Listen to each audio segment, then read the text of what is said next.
So for the paper, try to use any light colors which are like aesthetically pleasing your eyes. Now take two long strips, fold them and then join them. So this is the base of our crown.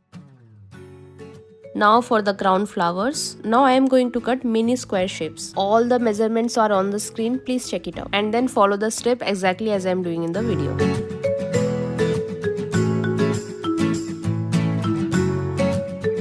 Take another yellow strip, fold it and put cut marks on it.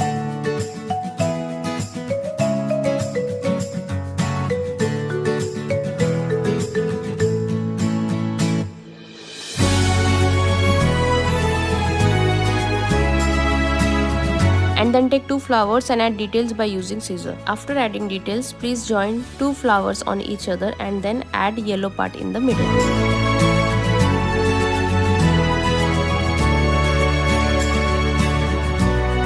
And that's it, your beautiful crown is ready. For more such interesting video, please visit our channel.